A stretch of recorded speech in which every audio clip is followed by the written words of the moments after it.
Xylem. Xylem ऊतक पौधे के मूल मतलब जड़, तना एवं पत्तियों में पाया जाता है।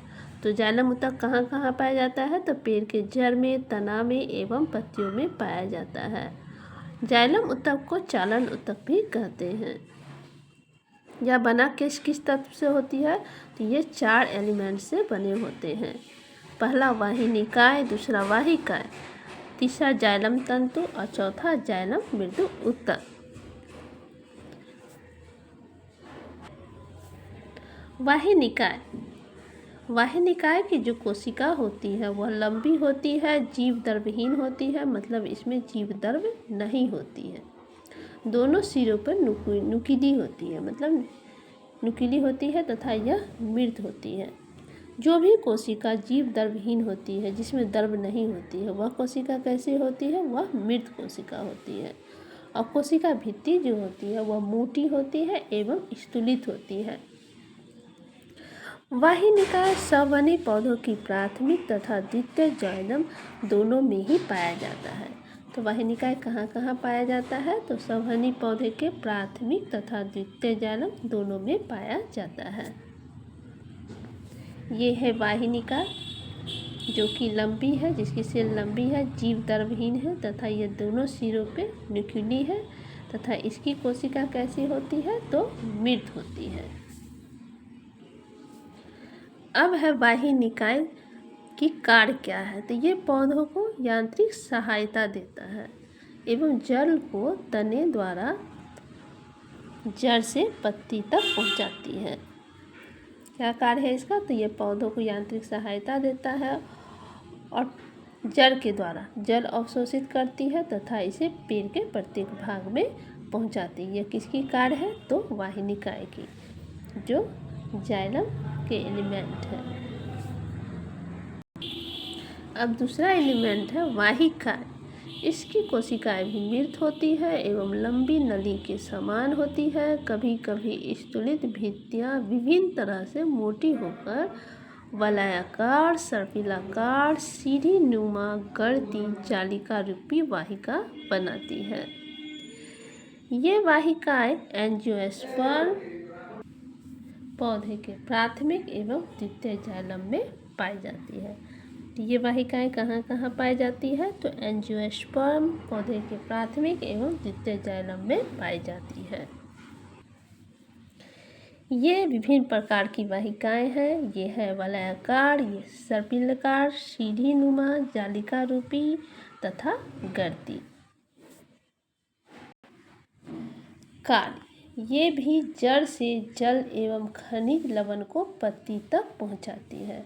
इसका कार्य क्या है? जड़ के द्वारा जल एवं खनिज लवण को अवशोषित करके पेड़ के प्रत्येक भाग तक पहुंचाना। अब जाइलम तंतु।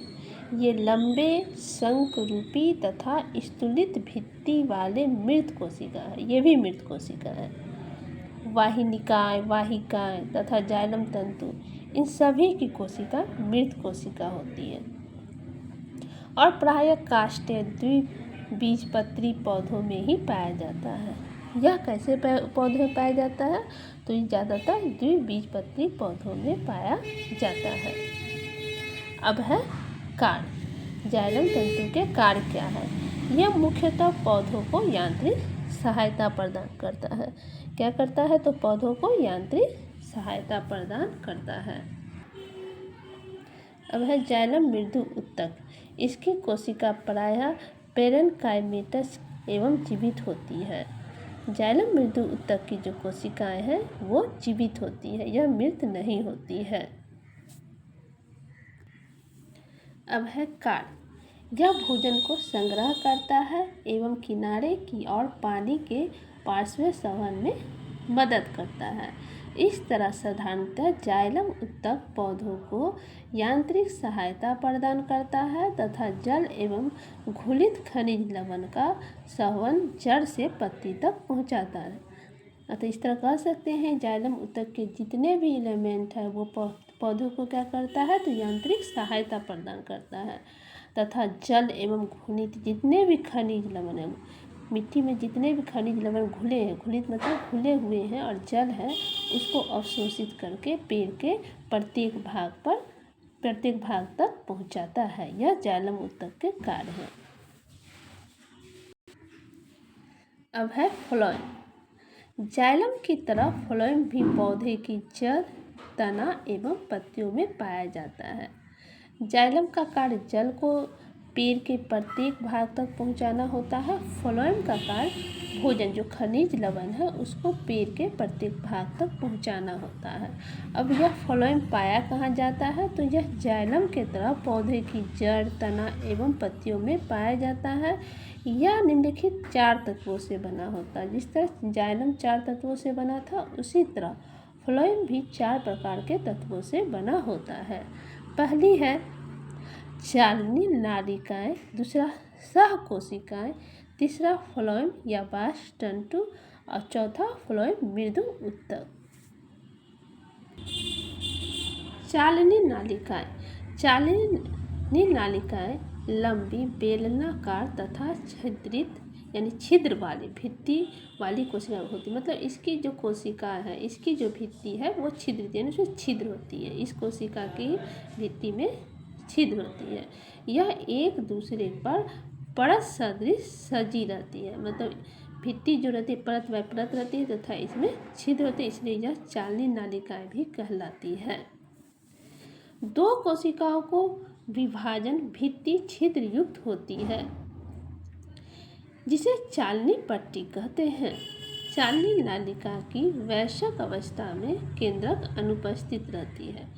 ये चालनी नालिका जो है, इसकी जब अवस्था वयस्क यानी मैच्योर होती है तो उस समय में केंद्रक नहीं रहती। इसकी सेल में क्या होती है? केंद्रक अनुपस्थित, यानी कि अनुपस्थिति का मतलब उपस्थित न होना, नहीं रहती है। एक चालनी नालिका का कोशिका द्रव चालनी पट्टिका के छिद्र द्वारा ऊपर और नीचे की चालनी नालिका से जुड़े रहते हैं।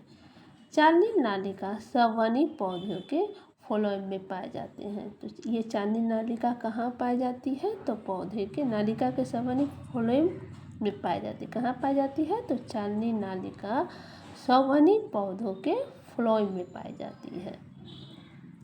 अब है इस चालनी नालिका के कार्य क्या है। इस नालिका द्वारा तैयार भोजन, जो भोजन तैयार रहता है, वह पत्तियों से संचय अंग और संचय अंग से पौधों के वृद्धि क्षेत्र में जाता है, जहां इसकी ज़रूरत होती है। यह चालनी नालिका के कार्य है। अब है सहकोशिकाएं। सहकोशिका चालनी नालिका के पार्श्व भाग में स्थित रहती है। किस भाग में स्थित रहती है? तो वह पार्श्व भाग में स्थित रहती है। प्रत्येक सहकोशिका लंबी और जीवित होती है। तो इसकी जो कोशिका होती है कैसी होती है? जीवित होती है, मृत नहीं होती है, जीवित होती है, जिसमें केंद्रक एवं जीवदर्भ रहता है। जो भी कोशिका जीवित होती है उसमें जीवदर्भ होती है, उसमें केंद्रक होती है, और यह जीवित कोशिका है इसलिए इसमें केंद्रक एवं जीवदर्भ रहता है। केवल एंजियोस्पर्म के फ्लोएम में सहकोशिका पाई जाती है। यह सहकोशिका पाई कहाँ जाती है? तो एंजियोस्पर्म के फ्लोएम में। अब है कि यह सहकोशिका का कार्य क्या है। तो यह चालनी नालिका में भोज्य पदार्थ के संवहन में मदद करता है।